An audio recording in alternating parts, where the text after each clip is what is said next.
USA Today conducted a survey featuring lawmakers, Republican lawmakers, and the main question was whether or not they support increased funding to build Trump's border wall. Now, while Trump was campaigning, there were many Republicans who stood by him on that very issue.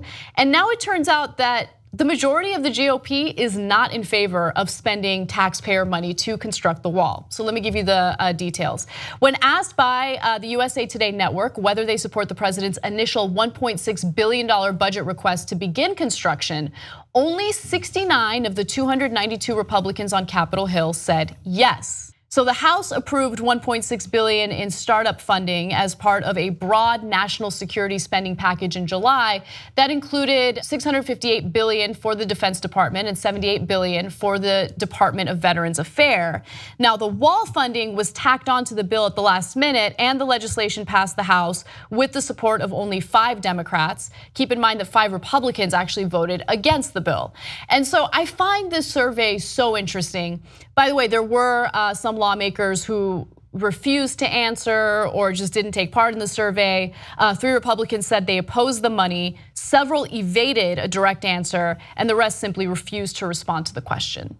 So again, a pretty small number of lawmakers behind funding this border wall. Right, and anything to get a Republican to the White House. We'll say anything, we'll agree with anything. We will tacitly support anything that this guy's saying when he's running for president, but once it gets there, it's different. And listen, Will Hurd from Texas, from Bahar County, he was from a district that is made up of a lot of Hispanic Americans, and he is somebody who is eyeing leadership. He's somebody who wants to A, win re-election, but B, move up in the House. So he's seeing this and he's understanding. Steve Pierce from New Mexico. These are border states, and these are and Jeff Flake, of course, who is no fan of the president's to begin with.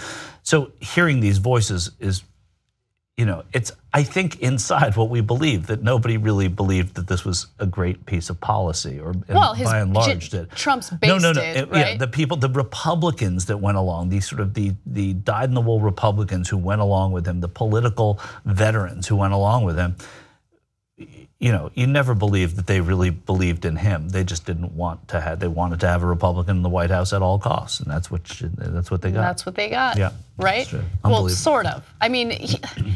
Well, sort of, right? Yeah. I mean, I don't even really think that Trump has a real ideology. I think that he goes back and forth and just is that wild card that we expected him to be. He's incredibly unpredictable, and switching gears for just 1 second to make my point, a lot of Republicans stood behind him because they believe in party politics. That is the priority, right? Right.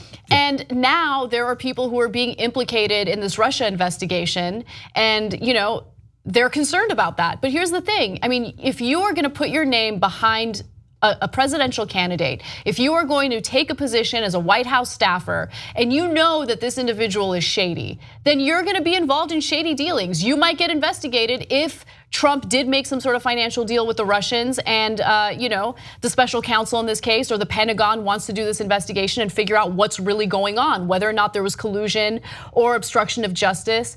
It's just, there are things in life that are more important than your political identity, right? And what I mean by that is, what are your principles? If your principle is, I'm just going to support every Republican no matter what, well then you don't really stand for anything. Right? You have to stand for actual ideas and stick by that. And if lawmakers abandon you when it comes to those ideas, then you shouldn't continue supporting them. Right. I do. You're 1,000% right, and that's what is lacking in this country and in most countries too. I think. I mean, if you pick a path, you go down that path. But I do think that, listen, these people supported Donald Trump because of Neil Gorsuch. They supported Donald Trump because of Obamacare repeal.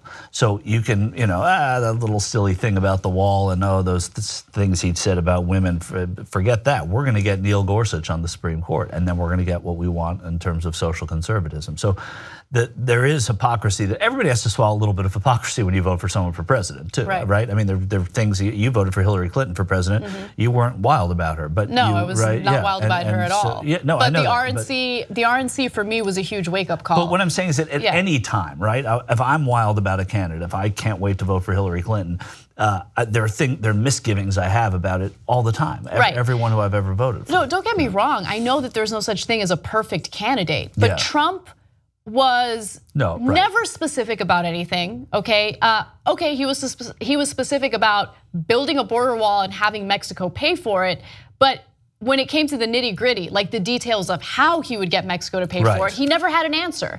And no Republican really held his feet to the fire when it came to those things. Totally true. I mean, although you could argue that 16 of them did during the campaign. Right. And that went nowhere. And then at a certain point, well, what are we gonna do now, right? I mean, but you're right in theory. And nobody could penetrate, ironically, the wall of Trump, so, and that's what happened this last time out. Help us build independent media together.